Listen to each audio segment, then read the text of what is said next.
आज की video start करने से पहले आप एक बार विश्व के नक्शे के बारे में सोचिए। आप सोच रहे होंगे बड़े बड़े देशों के बारे में, बड़े बड़े महाद्वीपों के बारे में और महासागरों के बारे में। क्या कभी आपने सोचा है कि जो ये बड़े बड़े देश हैं इनको आपस में जोड़ने के लिए कोई सड़कें तो नहीं होती है, तो फिर एक देश से दूसरे देश तक सामान कैसे ले जाया जाता होगा? तो आपका जवाब होगा जल मार्गों के द्वारा।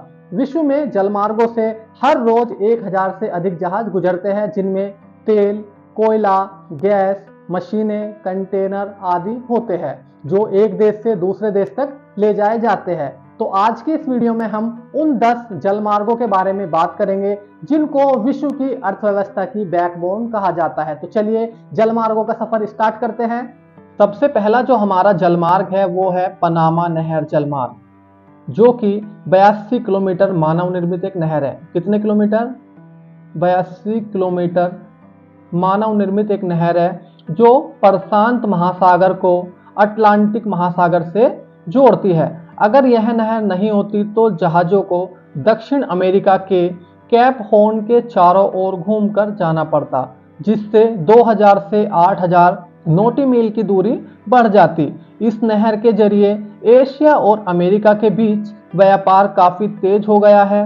इस नहर से हर साल लगभग 12,000 से 15,000 जहाज गुजरते हैं, जिनमें कोयला, मिनरल्स, क्रूड ऑयल, केमिकल आदि चीजें एक स्थान से दूसरे स्थान तक जाती है।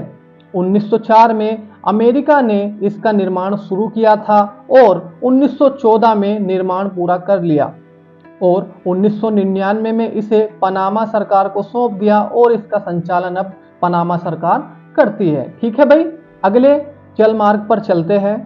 अगला जलमार्ग है सुएज नहर जलमार्ग। कौन सा? सुएज नहर जलमार्ग।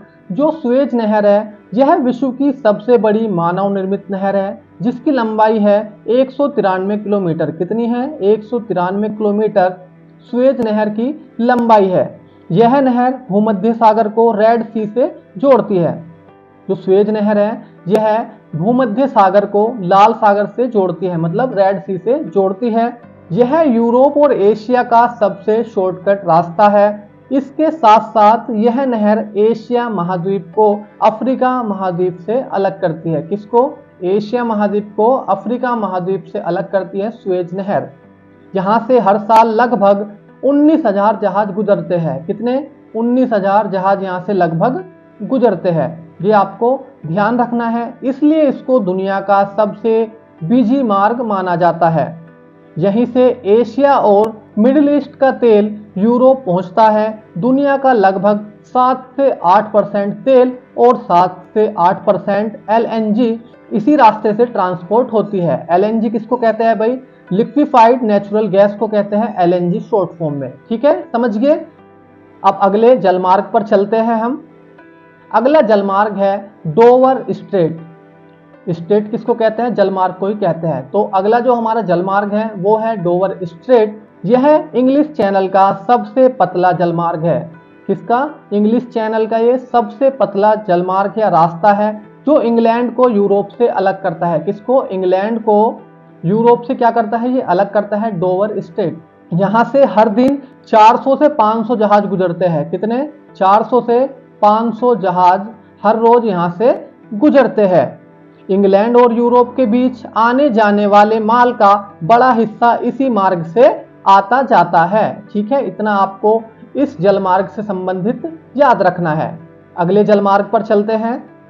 अगला जलमार्ग है सेंट लॉरेंस सीवे। जो सेंट लॉरेंस सीवे है इसकी लगभग लंबाई 600 किलोमीटर है। कितनी लंबाई है इसकी? इसकी लंबाई लगभग 600 किलोमीटर है, जो सेंट लॉरेंस सीवे है। ये सीवे अटलांटिक महासागर को ग्रेट लेक से जोड़ता है। इस सीवे की वजह से अमेरिका और कनाडा के बीच छोटे बड़े बंदरगाहों में सीधे व्यापार संभव हो पाया है। ठीक है, इतना आपको इस सीवे से संबंधित ध्यान रखना है। अगले जलमार्ग पर हम चलते हैं। अगला जलमार्ग है मलक्का स्ट्रेट। मलक्का स्ट्रेट की लंबाई है लगभग 800 किलोमीटर, जो कि सुमात्रा और मलेशिया के मध्य स्थित है। यहीं से हिंद महासागर और प्रशांत महासागर आपस में जुड़ते हैं। यह रास्ता भारत, चीन, जापान आदि बड़े देशों को आपस में जोड़ता है और यहाँ से हर साल लगभग 5,000 जहाज गुजरते हैं। लगभग कितने जहाज यहाँ से हर साल गुजरते हैं? तो लगभग 5,000 जहाज यहाँ से हर साल गुजरते हैं, जिसके जरिए इंडोनेशिया की कॉफी, कोयला, पाम ऑयल, मशीनरी आदि एक्सपोर्ट होते हैं। चीन का लगभग 80% निर्यात इसी क्षेत्र से होता है। इसीलिए चीन हमेशा नए जलमार्ग की खोज में लगा रहता है, क्योंकि अगर ये वाला जलमार्ग बंद हो गया तो जो चाइना की इकोनॉमी है वो बिल्कुल डाउन हो जाएगी। इसलिए चाइना नए जलमार्ग की खोज में लगा रहता है। ठीक है, आपको इतना याद रखना है इस जलमार्ग से संबंधित। अगले जलमार्ग पर अब हम चलते हैं। अगला जलमार्ग है होर्मुज स्ट्रेट। जो होर्मुज स्ट्रेट है यह फारस की खाड़ी को ओमान की खाड़ी से जोड़ता है, और इस स्ट्रेट की जो लंबाई है वह 167 किलोमीटर है और जो चौड़ाई है वह 33 किलोमीटर है। इसीलिए यहाँ पर जहाजों को नेविगेशन ट्रैफिक सिस्टम का प्रयोग करना पड़ता है, जिससे कि जहाज आपस में टकरा ना सके। यहीं से विश्व का, मैं यहाँ पर लिख देता हूं, यहीं से विश्व का 25% तेल और 1/3 मतलब 1/3 LNG लिक्विफाइड नेचुरल गैस यहीं से गुजरती है। इसीलिए यह रास्ता भारत, चीन, जापान और कोरिया आदि के लिए बेहद जरूरी है। आपको इतना ध्यान रखना है इस जलमार्ग से संबंधित। अगले जलमार्ग पर चलते हैं। अगला जलमार्ग है जिब्राल्टर स्ट्रेट, जो कि भूमध्य सागर को अटलांटिक महासागर से जोड़ता है। इसकी चौड़ाई सबसे संकीर्ण जगह पर मात्र 13 किलोमीटर है।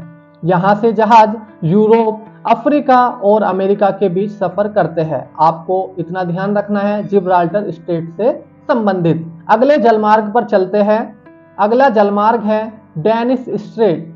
जो ये स्ट्रेट है यह बाल्टिक सी को नॉर्थ सी से जोड़ता है। यहाँ से हर दिन लगभग 3.2 मिलियन बैरल तेल गुजरता है, जो कि स्पेशल रूस के लिए एक्सपोर्ट होता है। कितना तेल यहाँ से गुजरता है हर दिन?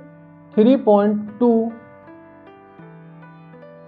मिलियन बैरल तेल हर दिन यहाँ से गुजरता है, जो कि स्पेशल रूस के लिए एक्सपोर्ट किया जाता है। इतना आपको ध्यान रखना है इस स्टेट से संबंधित। अगले जलमार्ग पर चलते हैं। अगला जलमार्ग है बोस्पोरस स्ट्रेट।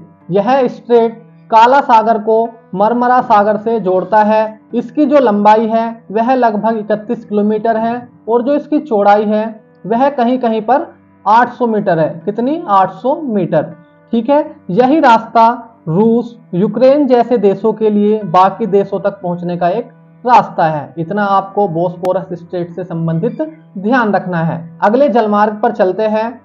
अगला जलमार्ग है ट्रांस पैसिफिक रूट। यह रूट एशिया को उत्तरी अमेरिका और दक्षिणी अमेरिका से जोड़ता है। इस रूट के दो हिस्से हैं। एक है नॉर्थ पैसिफिक रूट, जो चीन, कोरिया और जापान को अमेरिका और कनाडा से जोड़ता है। दूसरा हिस्सा है साउथ पैसिफिक रूट, जो साउथ ईस्ट एशिया और ओसानिया को साउथ अमेरिका से जोड़ता है।